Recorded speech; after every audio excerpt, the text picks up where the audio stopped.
Welcome to Wonderstruck, and our guest today is Russell Brand. He is a podcast host, a comedian, actor, philanthropist, community builder, meditation teacher, husband, dad, and pet owner of, 20 cats you just told me? Yes, I think it's 20 now. It's amazing. I love it. There's some very cute ones that I have just seen. So thank you for having us here at your beautiful studio. It's wonderful to see you again. Thank you. It's lovely to see you again. Thank you for that lovely introduction. I wouldn't like to be individually scored on each of those categories that you listed. As a meditation teacher, as a father, I think I would aggregate around mediocre. But I'm certainly happy to have so many qualities tagged in an intro. Well, you're very welcome. And as far as those categories go, I think we have to just be good enough. Yeah, that's right. It seems so. So I have some questions that I wrote and rewrote to ask you. And one of the questions that I have for you is that actually one of the first times that I met you, it was on one of your Zoom phone calls. And it was back in 2020, and we didn't really meet, but you had called out my name, and I was so nervous that I couldn't answer. I was just like staring like that. And then, we started this whole Wonderstruck engagement and, doing some work with Harvard Divinity School and 5 books, and you came to our embodiment symposium this summer. And, again, it was so wonderful to meet you. You have like a very calming presence. And so it was easier to talk to you. But I was nervous and anxious. And I was curious, as someone like yourself who's a performer and an actor, like, how is it for you? Do you ever have that kind of anxiety when you're about to do something, whether it's a performance or a show or even going to a dinner party? How do you handle anxiety? I have near constant anxiety is how I would describe it. Sort of even now, and not in particular related to what we're doing, but like I can always generally locate some feeling of, I guess for simplicity's sake, let's call it anxiety in my body. But one of the things that I'm trying to do, Liz, is not call it anxiety, but just to recognize it as a feeling and to try to examine why it is that I have a preference. This is because of a meditation I was recently sent by that guy he's called something like Suki Rinpoche, something like that, and where he talked about beautiful monsters, like your anxiety and your shame and fear, beautiful monsters. Lovely. So because like a lot of people in recovery, I do feel those things pretty regular. I'm just trying to experience them. Ambient anxiety.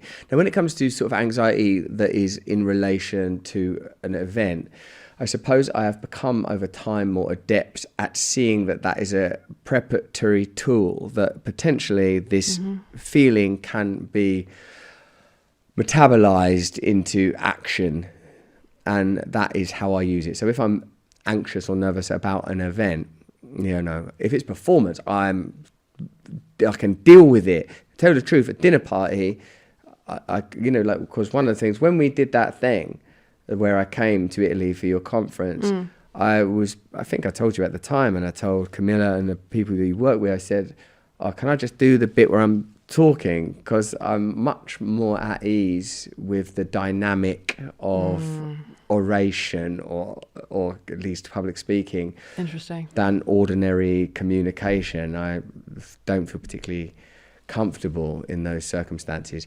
My mate James, he says we're not nighttime people anymore. He's in recovery like me. We're daytime people now. I attend a lot of 12-step stuff, that's sort of where I live spiritually and perhaps emotionally, you might say. And in those environments, one of the things I know I enjoy is that the structure that a 12-step environment often has, a stated explicit beginning, a main share is customary to refer to it as, and timed shares back. I feel quite comfortable with that.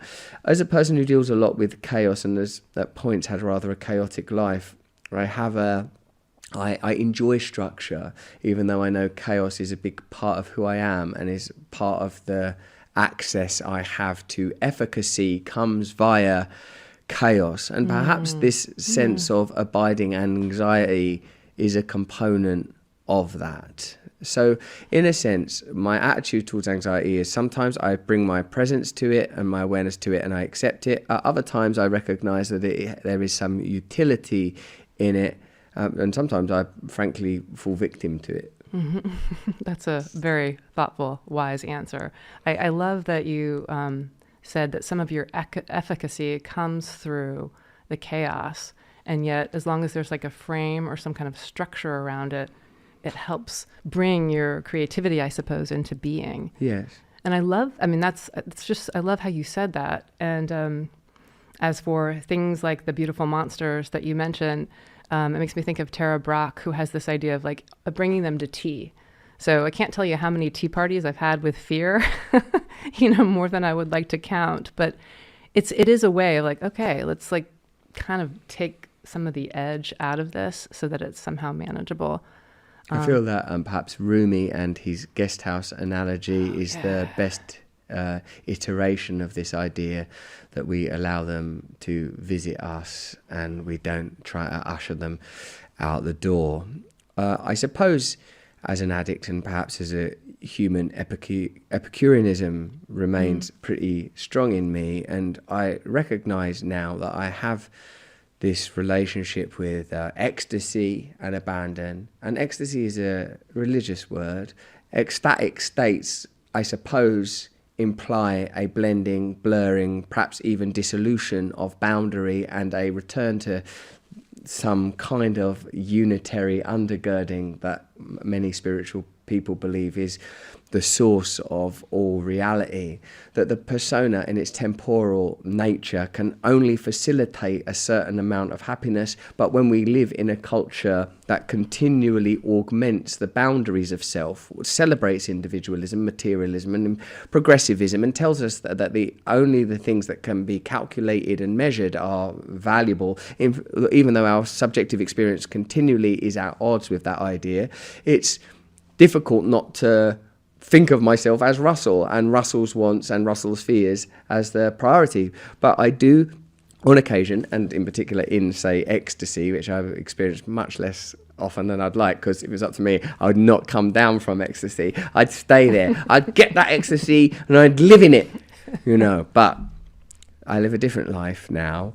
And I suppose I have to take a more meandering path to bliss, although I'm always drawn to the shamans, sages, rishis and saints that speak of bliss as sanctioned and even sacramental, rather than the more prudish and ascetic, moral, philosophical and political commentators that believe in a kind of stringency in being. I don't like to live cold, but sometimes I do have to live quite serenely. Mm-hmm.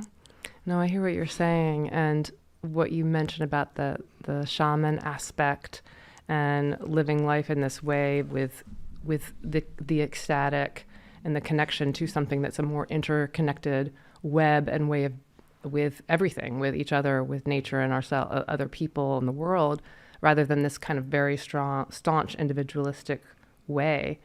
It makes me think of, well, of course, spirituality and how you kind of got your way into that experience. I mean, you've said that you came to spirituality through being forced, right? Like coming from the place of addiction into a recovery. And yet you still chose to take that path, right? Which was obviously not an easy one. You had no choice, right? The death was the other option, right? Yeah. It says in the literature of the program that I belong to live a life on a spiritual basis or face an alcoholic death is not an easy decision to make.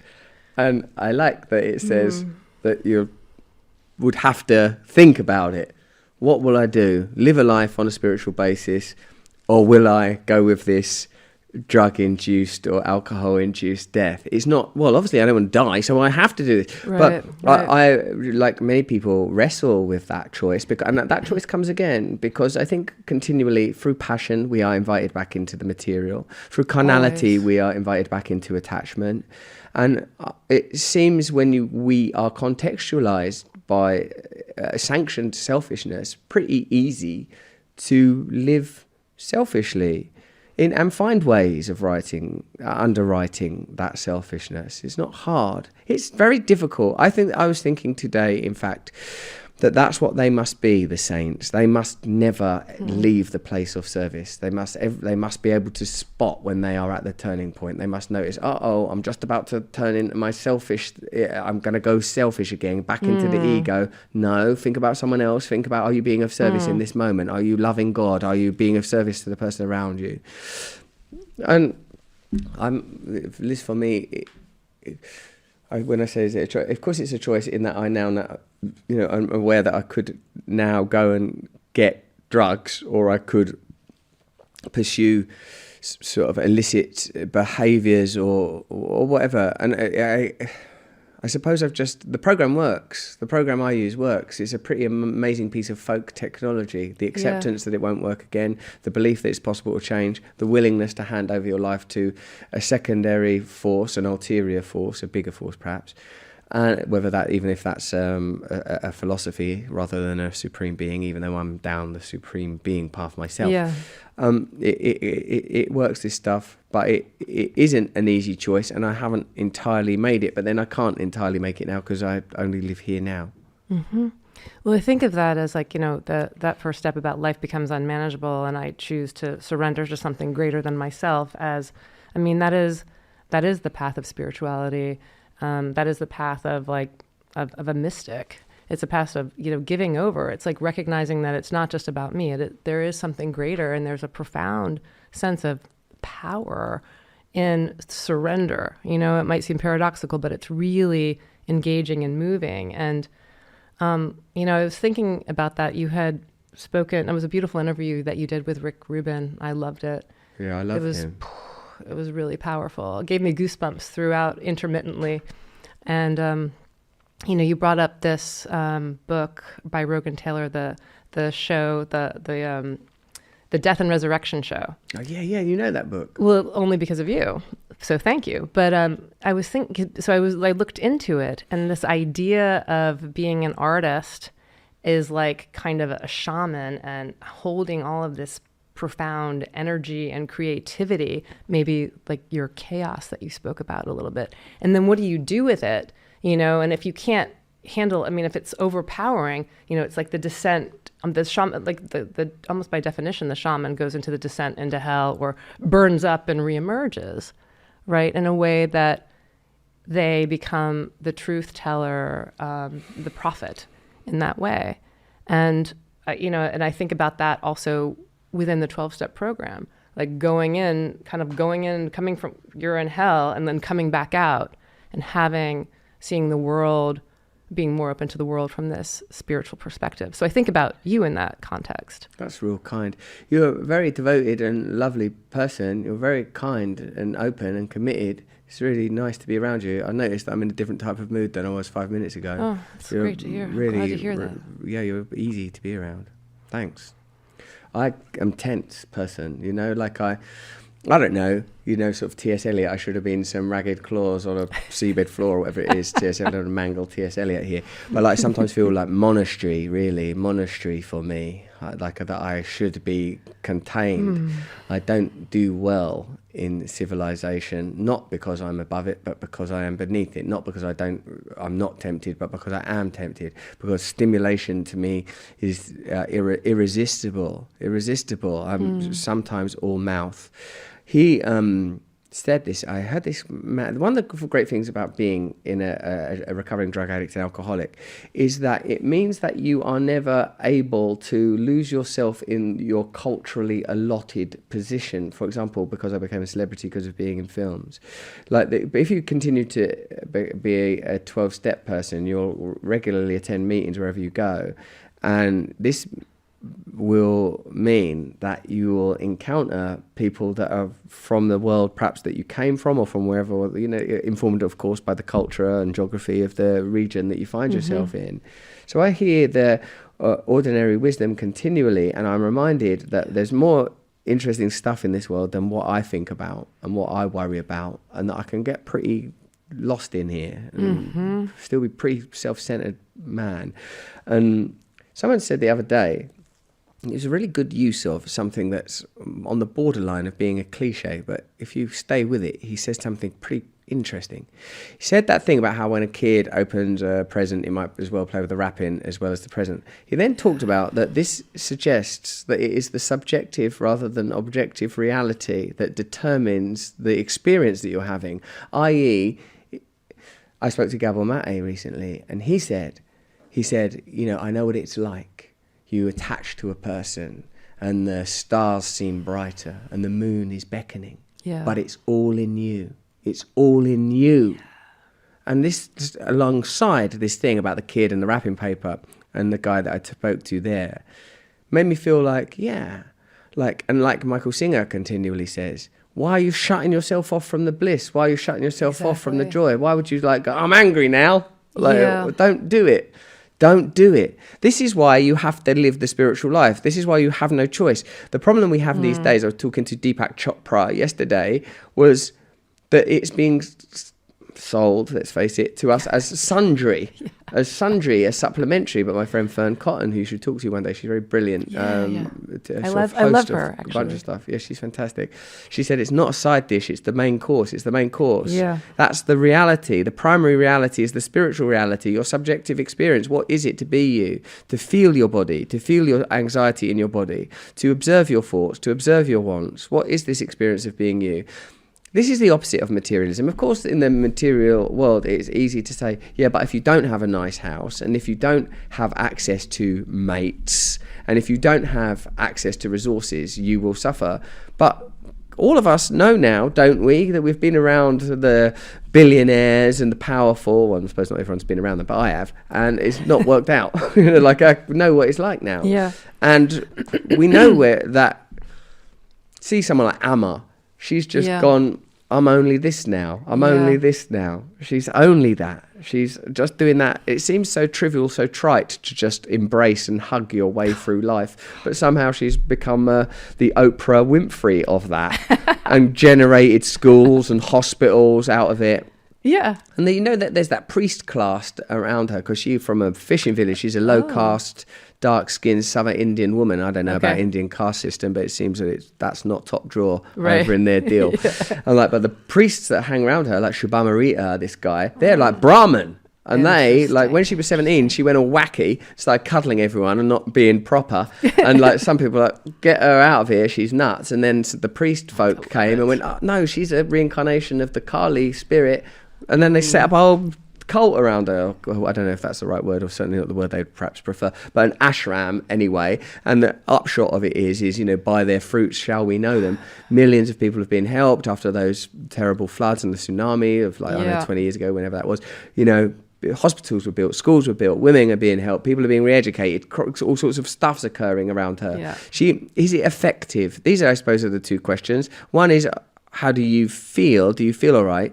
And two, is there a practice? Are people being helped? Or is it just a subset of individualism and selfishness? I'm quite capable, obviously, of lapsing into a spirituality that's just about, I feel all right. Well, if that's what it's about, you might as well smoke crack. Yeah, exactly. Yeah, spiritualism as a commodity or spiritual materialism, that kind of thing. Yeah, and as a salve. And, like, it's not... Or like you can buy it. Yeah, you can buy it and you use it for yourself the same way you would use any commodity. Right. And like when like our man JC, the great one, Jesus Christ, where like it's feed and clothe the poor, be among poor people, and I do things like that sometimes, usually when desperate, and it never fails to lift me up. It never fails to lift me up. I forget myself. I remember who I am. I forget myself and I remember who I am. I forget myself and I remember who I am. It's beautiful. Exactly. That is it, right? Yeah. I love that. I don't do it very much, though, because I'm usually sort of thinking of whether or not my eyebrows look all right. Well, we all are, right? It's hard. They're okay, these guys, the eyebrows. Do you think your it's eyebrows okay look if I drink good? this? They look good. Thank you. My daughter, I have two daughters. My younger daughter, her eyebrows are the exact same shape of mine. So I look at her face and I wonder and marvel at the genetics. To see my own eyebrows looking back at me.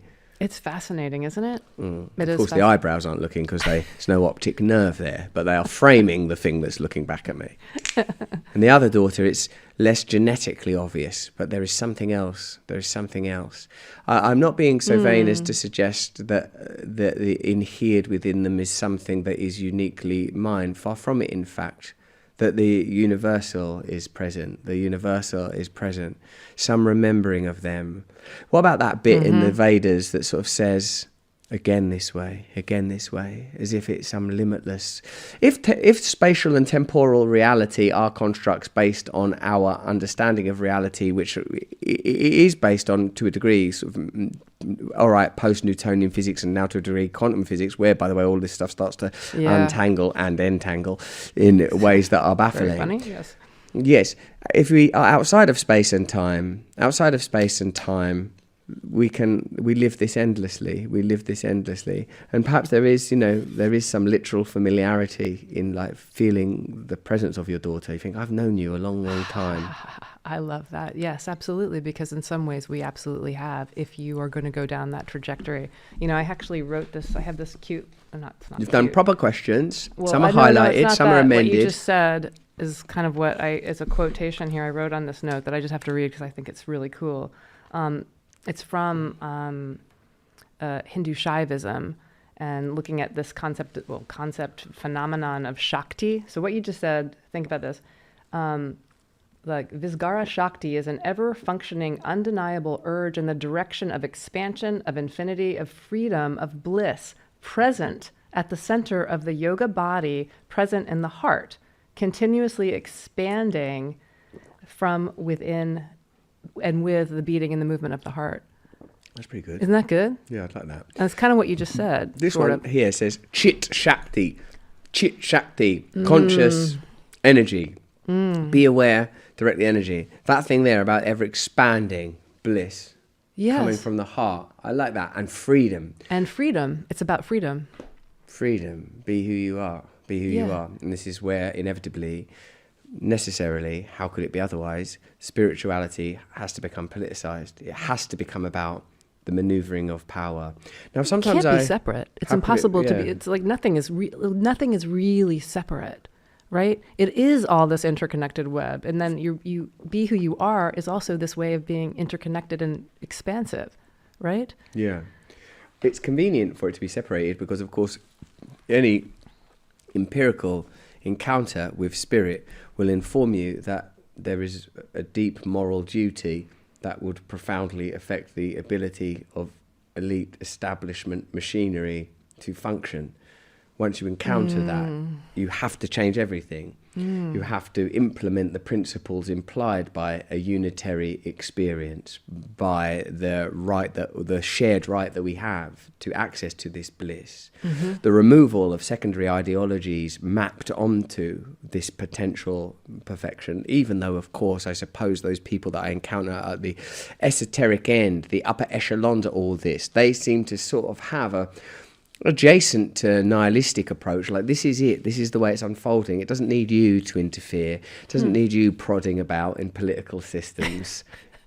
It doesn't require it. Like, maybe you meet I don't know, who have I met that I felt like that? Many people, they seem to have a kind of an acceptance that we're not, like, this is unfolding, that God is beyond all of that God don't require you to do. But then when I think of Gandhi or Malcolm X, they got stuck right in. Yeah. So, I mean, are you saying that there's a way that we can have hope?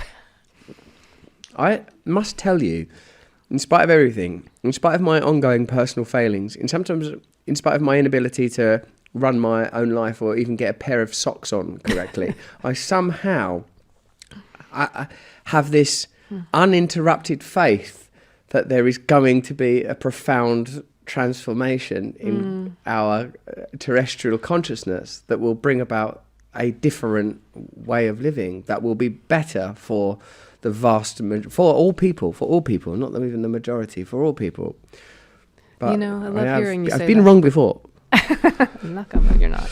No, I love hearing you say that, and I feel like you and Rick Rubin were talking about that a little bit. I've heard you talk about that with Vandana Shiva to a certain extent, in different ways of saying this, and than how you also just said when you were talking with Vern Cotton that spirituality, it's the main course. And, if my little sticky note is accurate with the Shivist, that we can't stop this. We can't stop the heart or the spirituality or this, phenomenon that infuses us that we have access to, that's love or this bliss. Even when, things are like kind of horrific and devastating, when you look at some of these things, some of the things that you talk about, on your podcast, even sometimes I'm like, oh my God. And you do it with aplomb and humor and thank you, because it makes it digestible. But even within all of that, that there is this current, that there is this capacity for transformation. You've experienced it, right? I mean, you're in your own life through, going into 12-step or whatever it might be for a person. These transformative shamanistic dives and resurrections that I do feel and hope that there is this possibility and potential. I like how Terence McKenna talks about God, and obviously with him it's always, not always, but seems to be often via the psychedelic and shamanic experience with which he was so well versed. When Terence McKenna says of orthodoxy, of the paraphernalia around conventional religion, this force, which I think you described there in the Shakti note you bought, it appears through many centralized faiths that it needs to be approached kind of gingerly and superstitiously, and that you have to do things in the right order, and it's full of protocols. But he says this is like God. This potent, powerful force that's just going to deliver. This is an incontrovertible telos, this solar force, this cosmic power. I'm encouraged by that, although I suppose within it is the idea that perhaps our human aims and ends are of little significance. And I suppose that's perhaps why we have to get ourselves in line somehow with the eternal when I'm caught up in the momentary, by which I mean my temporal goals. I'm not saying that we don't want to be here in the absolute present right now, but that there is an eternity that is beyond my wants and my fears that I have to have some kind of relationship with. And it seems to me at least that relationship requires some cultivation. And I think all the time, I don't know about you, Liz, about the psychedelic experience, the shamanic experience, about how, as a person in 20 years now in recovery, that I have a hankering and an intrigue for those kind of methods. But I also recognize that for someone like me, I perhaps have to be cautious. And I've spoken to some pretty great people and some pretty experienced people in those fields. What about you? Are you interested? Yeah, it's such an interesting question and phenomenon, the whole psychedelic aspect. I mean, I don't have a ton of experience with drugs per se, right? I'm kind of, I've always been like too neurotic and afraid of like, oh my God, what is it? Paranoid about what it would do to me. Having said that, what's happening now with this whole microdosing phenomenon and psychedelics and MDMA for trauma, because of where we are with trauma and how there's such a profound need to help people through that process, aspects of present company included. It's like, I think it's a good thing. I think it's been really helpful for people, as long as my only concern is that it doesn't become like, that's the only way, or it's a panacea, or it's a quick fix, that it doesn't become like, take a drug and you're done. Because the whole point of it, right, is to help use something like psilocybin as a conduit to get something awakened within inside of you that's more sustaining and full. You're the full truth of who you are in that way, and feeling connected to something greater. I think that it's also possible for us to do that through techniques of meditation, some aspects of yoga, honestly, through even the 12-step community. One of the three jewels of Buddhism is, the Buddha, the teachings, right? And the Sangha, the community. And it's like the community is on parallel with teachings and Buddha. I mean, it is really powerful. It's got a transcendent vibe to it when you're really feeling connected to people and can feel connected to everybody. Yeah, thank you. You're right about that. That's twice today now.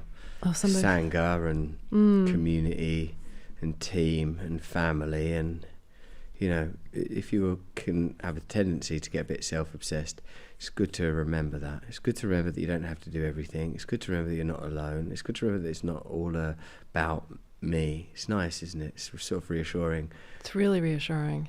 It's really reassuring. So I hope that answers that kind of question, because it's like you're worried about it being commodified or sort of somehow becoming reduced, and how can it not? In a sense, that's I suppose what esotericism is about. You know, the protection, the sacred cults, secrets. This information is not for everybody. There are perhaps then, even if there is a ubiquity behind apparent separateness, it seems there are staves and hierarchies. I'm not suggesting inferiority, although gosh, is it difficult to talk about hierarchies without talking about layers or levels and power dynamics. But at the level of the individual, I don't think anyone's advocating for sameness. I think people are advocating rather broadly for diversity. Absolutely. And I suppose that in so much that I find it easy to understand, sadly, as I perhaps have said to you, because I know I think it frequently, that when I think of a disco ball, you know, a glitter ball or a mirror ball, is that the best way to say it? Of the words disco ball, glitter ball, mirror ball, because of that Arctic Monkey song, maybe mirror ball will land on as the sort of better one. That the light hits the mirror ball and the light shines off in all sorts of different directions, but the source is the same, whatever the refractory material device is that brings things into material through the process of evolution, that is the same thing, but the little bits of light, they are all projected differently. So maybe that. That's great. I love that. It's perfect. And Joseph Campbell with his thing of, you know, if the janitor is looking after a municipal building and one of the light bulbs dies, the janitor doesn't go, oh no, that's my favourite light bulb. He just puts another light bulb in. It's all coming from the same source. It's all cool. Yeah, that's really cool. I like that a lot. Light. It does appear to crop up universally and archetypally throughout most of the great faiths and scriptures. This is the analogy that seems most useful. Absolutely. The idea of the light of consciousness, that it's kind of like light, that it's not an inadvertent byproduct of biological processes. It's somehow beyond them. Mm-hmm. Yeah, it is. There is that whole talk about the light and the light body, you know, the transformation or the movement of the body into light as it comes in and out of existence. Sorry if that sounds a little bit out there. No, it don't. Do you want to check all of your notes? Make sure you're asking me the questions that you want to. We ain't in a rush, but I just want to make sure that you don't feel like you come out of here and that you've not been, as I heard Greta Gerwig once say on the telly. I was watching something on the telly, even though I've met Greta Gerwig and I really think she's pretty incredible. I heard her say, stay true to the person that came up with the idea. Like, you know, I think in regard to her work as a filmmaker and often directing scripts that she herself has written. Nice. You've written these questions. Do you still care about them? Well, we talked about or community. Have you gone off them? Do you want to come to community and do your thing there? Is it here? It's near here. Wonderstruck. You want to do your thing Wonderstruck at community. Hell yeah. It's between the 14th and 16th of July. I'd love to. I love it. Talk to Nick before you go. You could curate some stuff there if you would like to. You're such a entrepreneurial person. It's fantastic. Do I have to be in an ice bathtub to do it? Yes. There are initiation processes, but they are conducted fairly and justly and consensually. Fantastic. I would do it at community. I think I would do it. But now that's someone's recording that. I would have to do that. So I asked you about community, which is, you know, and I'm glad you brought that up, and thank you for the invitation. Come. And I've asked you a little bit about God. I have to repeat this to you because you said it, and I think it's beautiful. You have said, it's like, we have a little bit talked about what is your experience, your sense of God, but you said God is an underlying oneness from which all phenomena emanate, and that all reality is a kind of symphony emerging from an instrument of God, which I guess is like the mirror ball. See, I'm consistent. I've not changed my mind. Oh, God's a bunch of separate things. No. So I just love that. I think that's so beautiful. All right, so I asked you That about metaphor comes up a lot, isn't it? I guess the flute of Krishna is that. The flute of Krishna, he is playing that. He's playing reality into being. Yes. And it's, you know, kind of circling it back almost to that embodiment aspect, or the subtle body and the yoga body and some of these things that we talk about, is, you know, the music, the vibration of music and the sound bowls and all these things that can get you into that experience of the profound or of the transcendent in a way, you know, with a big T or a little t. Just you feeling moved, right? And I think about that, like, you know, you're kind of both. You're an intellectual, but you do all of these, you do the breathwork practices, which, you know, I was thinking like that gets you into your body, right? That's an embodiment practice. And I was thinking about these things of like the spiritual perspective of the subtle body or embodiment versus the psychological one, and excuse me, how they overlap.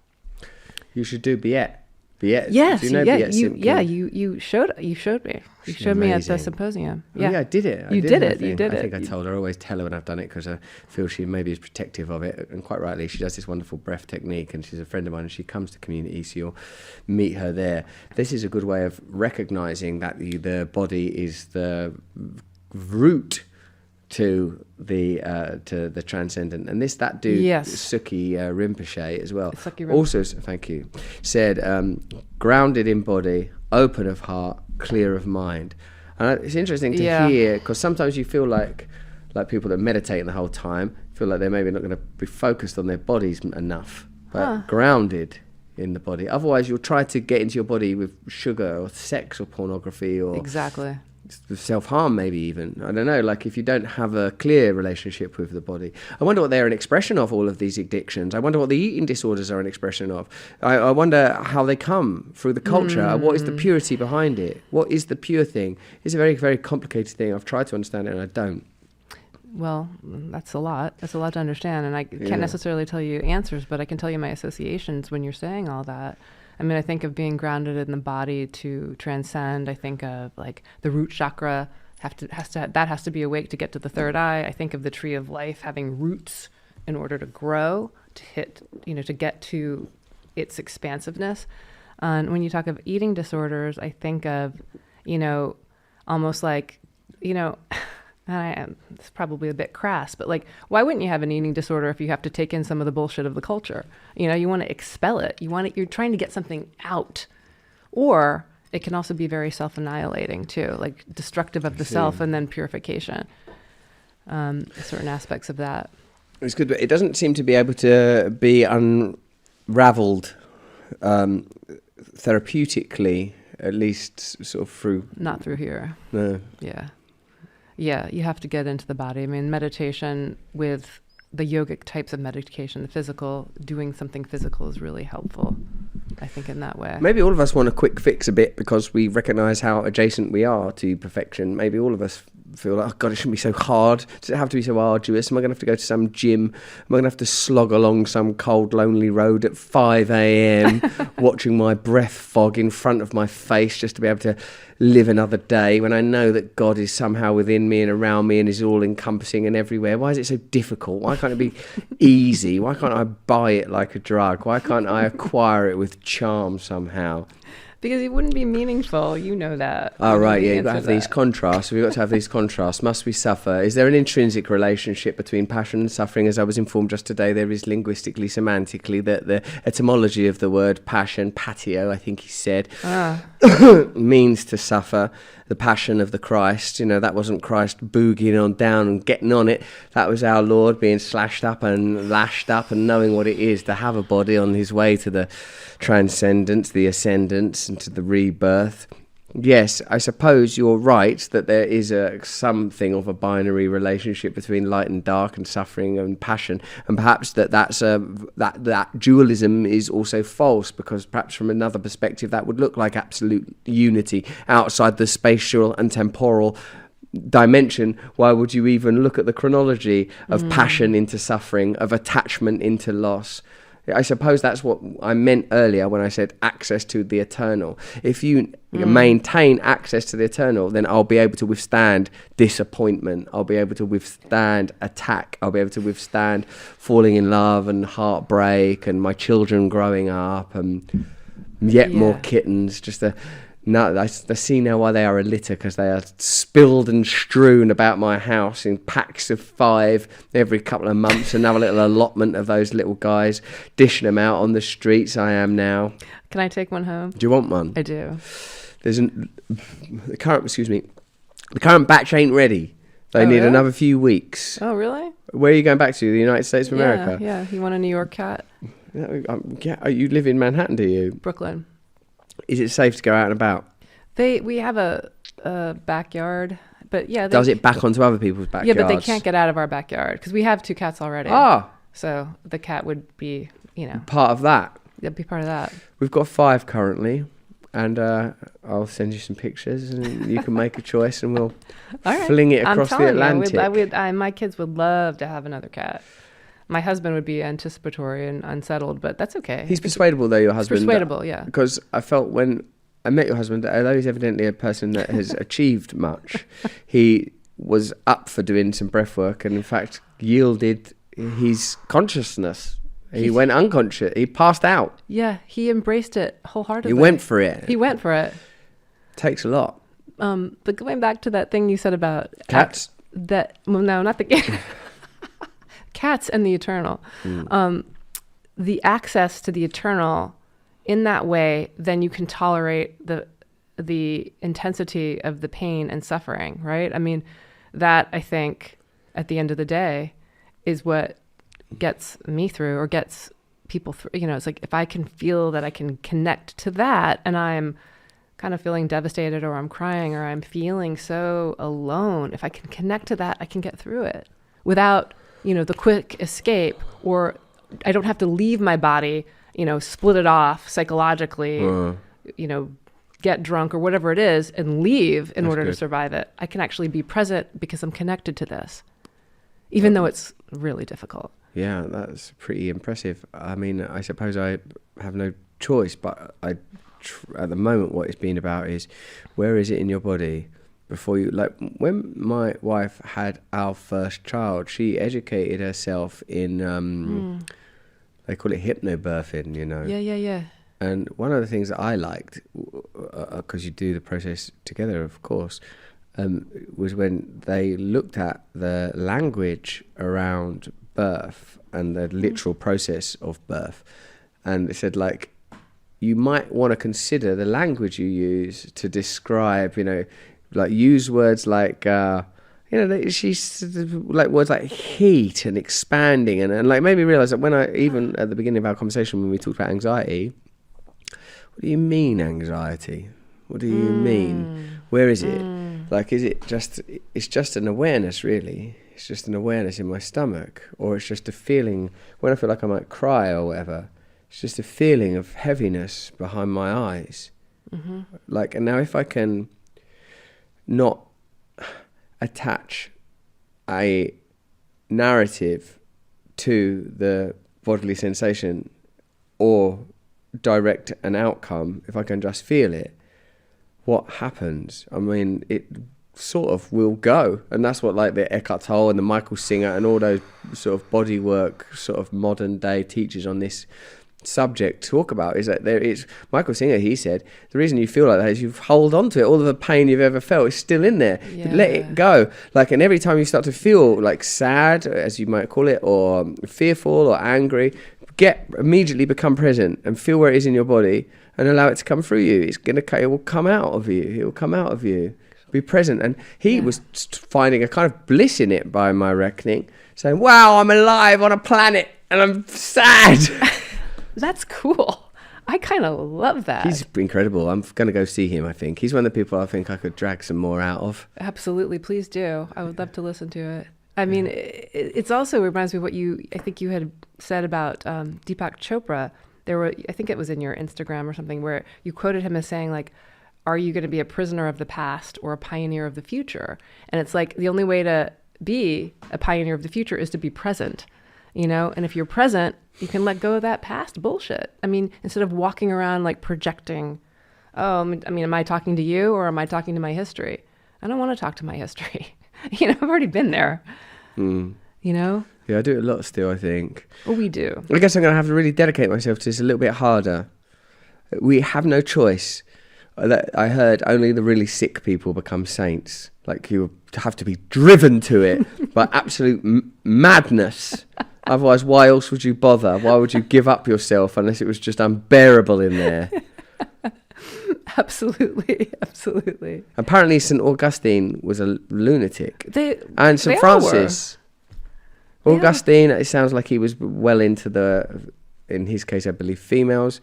And St. Francis, my understanding is even after the process of sainthood had been achieved, would have been a bit annoying, I think, bringing animals in the house, not wearing shoes and socks when the weather was inclement. Yes. St. Francis. And also, I feel like he was a warlord. Yes. Chopping people's heads off on mad principality campaigns across what is now Italy. That's the thing, right? We can't escape our humanity, even if we're, or if they, not we, but if a person is a saint, you can't escape it. And I think that's why you were saying Michael Singer is saying that. I'm feeling sad and crazy, and okay, by myself saying it, I'm slightly giving space and distancing myself, and therefore I can celebrate being alive. And that's part of the repertoire of human experience, all of those emotions and phenomenon. I mean, I cannot act on some of the more kind of devastating or destructive ones, but I'm going to feel them and not run away from it. I don't know exactly what he's saying, but that's my association to what he's saying.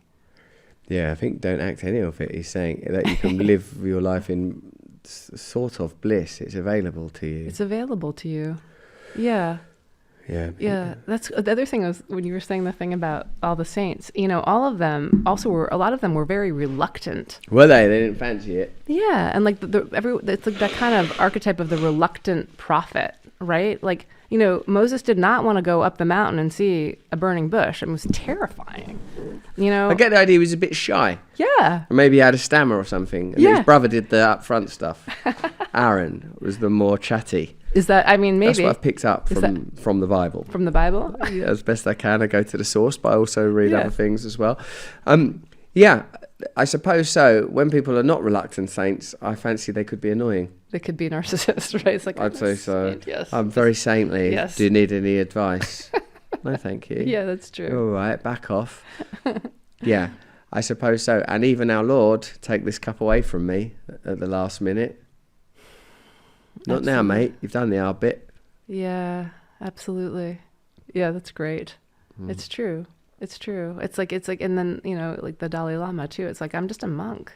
Like, I'm just like you. I can't conceive of what that man's inner life must be like, given that hasn't he only ever known monkhood? Hasn't he been just like a little boy, then a monk, then meditating 8 hours a day always? It must be glorious in there. Right? Can you imagine? You know, I heard him speak once in New York City, and it was really powerful. I mean, it was on a teaching, and it was pretty like intense and intellectual. Some of it I was like, I don't know what he's talking about. But it was like kind of watching him and kind of connecting to him. And at one point he's like teaching, and all of a sudden he starts crying.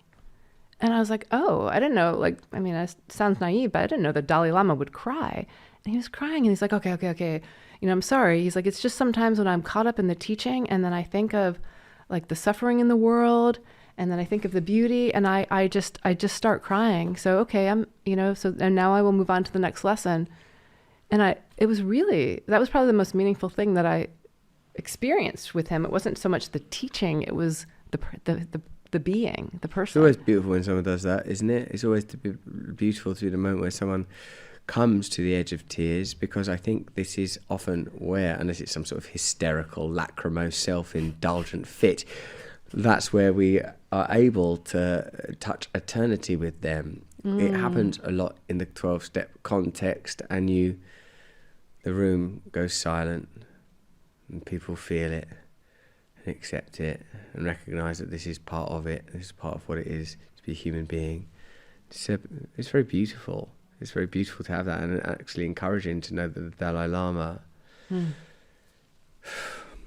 it's a pretty hard path. If even the Dalai Lama occasionally kills mosquitoes, if the Dalai Lama says there are wise selfish people and stupid selfish people, stupid selfish people think of themselves, wise selfish people think of others, then it's in a sense a pretty simple dilemma that we have here. And I suppose the things I hanker after are resolution, ecstasy, and I do know that what I'm supposed to do is absolutely let go,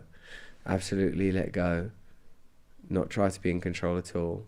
There is agency, but I am operating on behalf of not this thing, not this conglomeration. No, I'm operating, I will feel it. If the answers will come if my own house is in order, if I'm doing the basic things, if I'm treating my wife correctly, if I'm treating my children correctly, if I'm behaving correctly at work, doing this interview correctly, drive home correctly, just do these things, the world peace will take care of itself, you know. And I like it so sometimes I think greatness may be averted because I'm too often lost in triviality and snared in the quotidian, that Stanley Kubrick wrote a 17-page letter about how to take care of his cats when he's on holiday, about don't pick that one up if that one comes in the room, and make sure that you feed that one first. And that Gandhi, even when negotiating the end of British rule of India, still found time to weave and sew and look after goats. But it's not the sort of abstract, grandiose version of ideology in philosophy has a certain amount of value, but actually life is lived here. It's lived here in the present, in the relationship with the person or activity that you are currently engaged in. Where else would God be? Yeah, I mean, it's beautifully said, and it makes me think of like that way in which, anything and everything can be a form of meditation or a spiritual practice, whether it's feeding your goat or... What is genius? You watch them, like you see Maradona, like there's nothing else. That's all he is. There's nothing else. That's how he can do it. To him, it's easy. To Lionel Messi, it's easy. There's nothing else. Like they are living that thing absolutely, because there isn't anything else. There isn't any compromise. There isn't any contradiction or secondary agenda. Just the flow. Yes. Just the absolute flow. Jimi Hendrix. We know it when we see it. Yes. We know it when we see it. That is God. That is what we recognize in them. And the culture has created its new pantheon, but as post-enlightenment individualism, the rights of man, humanitarianism, or some pretty bloody glorious and incredible ideas that ended the medieval era, but also perhaps meant that we did not access with such ease the grace, and where that grace is truly coming from, and that not everything is commodity, not everything has got a price tag on it, not everything is just some flash and then gone. Can't sell grace, you can't put a price tag on it. And as you said, it's that experience. And when you started what you were just talking about, you were talking about being in the rooms and almost like just that, it's like a sublime experience. You feel the sublime, and it makes me like, have there been those kinds of where you feel, I know you said you see it, when you see it, you recognize it. And when have you felt it? Like, have there been like transformational moments in your life in that way where it's like, I'm in that flow, I feel that, this is the presence of something, I don't even know how to call it. I'm lucky that I get granted pretty good access via the chaos. I get it. And I'm lucky that I live my dharma, and that I do what I do for my life. My livelihood is, even though I do get paid for it, I do it all the time anyway. I don't ever stop doing it. It's what I've always done. It's what I've done since I knew it existed, and I've not stopped from the first moment that I knew it was possible to this moment right now. Awesome. It's not ever ended. And then more socially, I one time went Skid Row in LA. My wife was doing like a class with children there, doing craft stuff with them. So I was there accompanying her. So I wasn't like, I turned down the razzmatazz. I was a little bit around the back, just administering the ingredients for Play-Doh to these children. But once the stuff had been done, the work, you know, I fucking let myself off the hook a bit and just turned up the revs and played with those children there in Skid Row. They don't know that they're destitute and homeless and poor. They don't know. But we know what's gone on there and how they're there and why they're there. And there was a bit where, you know, we play like you're a monster with kids and then you tumble onto the floor. And there was one bit where my whole field of vision was just these children's faces as they sort of piled on top of me. And when that happened, all I could see was their faces and their laughing, smiling faces. And there was nothing but between me and God in that for that little moment. It's happened other times. It will happen continually if you, I reckon, if I forget myself. Do you experience it in the comedy when you're doing comedy? Yes. Do you just get sort of lost in that moment in what you're doing? Not lost in a bad way, lost in a good way. That's where it's most reliably found. I love it. With a live audience. Yeah. Yeah, that's what I'm looking for. That's what I'm looking for there. We go in there and you recognise that there is a third thing. There is the generation of the material, like I'm trying to tell them things that I think are funny and I'm always alluding to some idea, I suppose. And then they are receiving it and I have to overcome feelings of anxiety, which always means that I think there's something to get or something to lose. And then like after a moment, there is no separateness and then I'm in it. Ooh, I love it. You only know afterwards, of course. But like, that's, I suppose... There is an argument, of course, that addiction is a sacred disease. It is a craving for the sacrosanct, that you cannot live without God. You absolutely cannot live without God, and you live in a culture that doesn't offer you God, because it can't offer you God anymore, because it's trying to replace God with commodity or systems of material and exchange. So it can't just... talking about some mendacious globalist conspiracy. I'm talking about unconsciousness. They know not what they do. They know not what they do. Exactly. But they fucking well act like they do know what they do, which is annoying. Right. Actually. It's very annoying. And it is very unconscious. And, you know, as you know, we were talking about John Vervaeke, the professor, it's like the epidemic of bullshit, you know, and then it's just like, what are we doing? And that God or grace or spirituality or sublime, I mean, it's right in front of us. Like you were just saying, it's like suddenly it's here. I'm in a comedy routine, and it's just like, whew, and I'm connected, and yet it's like it's right. So it's here, but we've kind of like just pretend it doesn't exist, or it's not in the general consciousness. It's unconscious. Why are we not awake to it more and more? And I think that's why I love a lot of what you're doing, because you're saying like, hey, you know, wake up, you know, shine the light on this. Let's talk about this. Don't you see what's happening? Whether it's sometimes a political thing and oftentimes it's spiritual thing. You know, like, what are we doing? And you even, when you were talking to Eckhart Tolle, it made me laugh, because it's like Eckhart Tolle, right? I mean, he is a very sublime dude, right? And all of a sudden you somehow got him to say like, yeah, you know, people are just being stupid. I couldn't believe he said that. He's like, they're being stupid. You know, even he is like, what is going on? Yeah. You know, what are we doing? It could be so much better for us. We don't have to buy anything. It's right here. Yes. It's all that there is. There isn't anything else. Yeah. But I still, you know, we're in a very interesting moment. We really are.